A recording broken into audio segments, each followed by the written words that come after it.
Halo, ketemu lagi. Hari ini kita bakal ngobrolin sesuatu yang unik banget dan lagi naik daun di dunia investasi. Saham syariah. Yuk langsung kita bedah bareng-bareng. Coba deh, pernah nggak sih kepikiran apa investasi kita itu bisa sejalan sama nilai-nilai yang kita pegang teguh?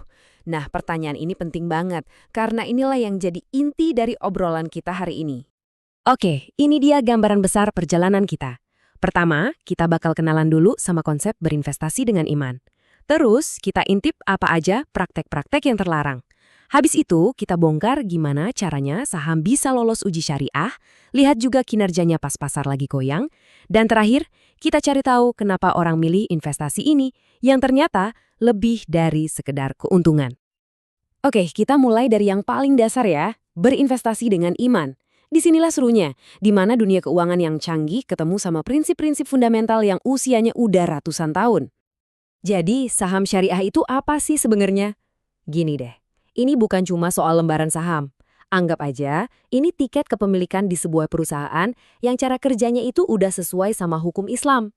Jadi tujuannya itu dapat dua, cuan di dunia, plus dapat berkah juga. Nah, buat ngerti apa itu investasi syariah, kita justru harus lihat dari sisi sebaliknya. Apa sih yang nggak boleh dilakuin? Yuk kita masuk ke bagian praktek-praktek terlarang. Ini soal memahami mana garis merah etisnya. Ini dia nih, 5 pilar utamanya, pagar-pagar etisnya. Ada riba alias bunga, terus ghorar atau ketidakpastian yang berlebihan, ada meisir, yaitu judi atau spekulasi, lalu darar, yang artinya aktivitas yang membahayakan, dan ihtikar atau menimbun barang. 5 hal ini yang jadi fondasi biar sistemnya adil dan transparan. Oke, kita bahas yang paling krusial dulu, riba. Ini aturan paling dasar dalam keuangan syariah. Simpelnya gini, Anda nggak boleh dapat duit cuma dari minjemin duit. Keuntungan itu harus datang dari ikut serta dalam bisnis beneran, dari bagi hasil, bukan dari bunga yang udah dipatok di awal. Beda banget kan konsepnya? Selanjutnya, ada 2 lagi yang sering datang sepaket, ghorar dan maisir. Kalau ghorar, itu larangan buat transaksi yang nggak jelas, yang abu-abu, penuh ketidakpastian. Nah, kalau maisir, itu larangan keras buat judi dan spekulasi murni. Intinya sama, semua transaksi harus jelas, transparan, dan ada wujudnya. Terus, gimana caranya sebuah perusahaan bisa dapat stempel syariah? Oh, ini nggak gampang. Prosesnya ketat banget, kayak ada 2 gerbang penjagaan. Yuk kita lihat gimana caranya lolos uji syariah ini. Nah, kutipan ini keren banget buat ngejelasin filosofinya. Ada istilah klasiknya namanya tafrik al-halal an al-haram. Artinya, ya seni memisahkan mana yang boleh dan mana yang dilarang. Inilah intisari dari semua proses seleksinya. Prosesnya itu ada 2 tahap, 2 filter. Filter pertama itu penyaringan aktivitas bisnis. Ini ngecek secara kualitas. Perusahaan ini kerjanya ngapain sih? Kalau lolos, baru masuk ke filter kedua, penyaringan rasio keuangan. Nah, di sini yang dilihat angka-angkanya, kesehatan finansialnya. Oke, kita zoom in ke tahap pertama ya, penyaringan bisnis. Di sini, perusahaan-perusahaan yang bisnisnya jelas-jelas nabrak aturan syariah langsung di-cut. Contohnya, perbankan konvensional yang pakai bunga, industri judi, minuman keras, atau produsen makanan non-halal. Otomatis nggak lolos. Kalau udah lolos filter bisnis, lanjut ke filter keuangan. Nah, ini yang menarik. Walaupun prinsipnya sama di mana-mana, tapi aturannya bisa beda-beda tiap negara. Coba kita bandingin Indonesia sama Malaysia. Di Indonesia, batas utang berbasis bunga itu maksimal 45% dari total aset. Sementara di Malaysia, lebih ketat lagi, cuma 33%. Begitu juga sama batas pendapatan non-halalnya. Ada perbedaan. Kenapa kok Indonesia patokannya 45%? Sebenarnya masuk akal banget loh, soalnya kan di Indonesia sistem keuangan korporat itu masih didominasi sama yang konvensional. Jadi angka 45% ini ngasih sedikit kelonggaran biar lebih banyak perusahaan yang punya kesempatan buat masuk kategori syariah. Nah, kita lihat Malaysia yang patokannya 33%. Jauh lebih ketat kan?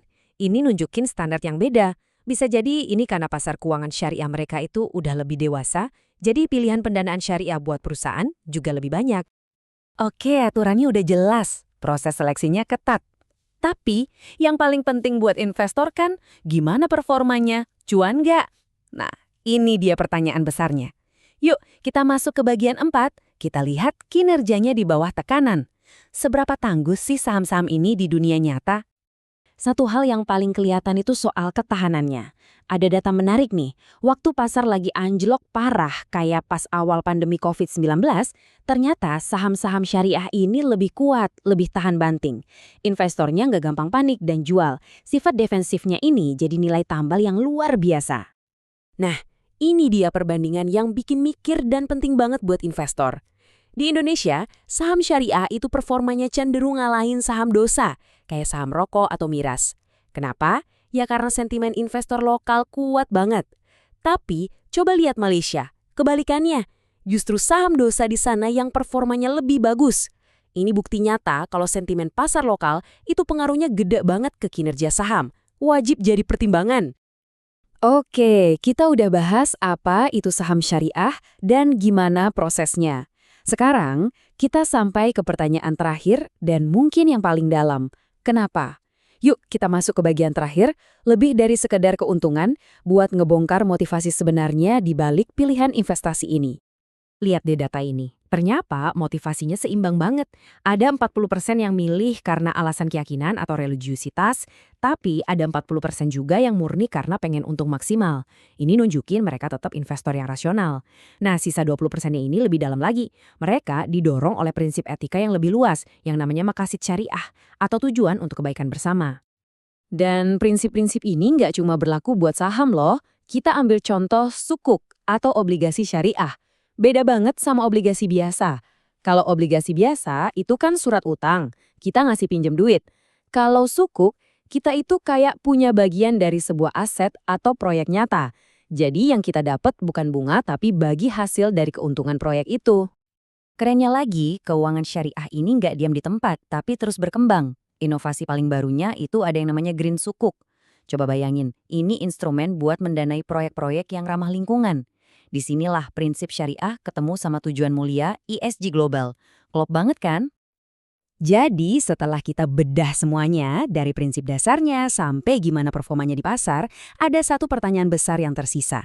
Kira-kira apa ya yang bisa dipelajari oleh dunia investasi etis secara global dari prinsip-prinsip keuangan yang udah terbukti solid selama berabad-abad ini? Coba deh direnungkan.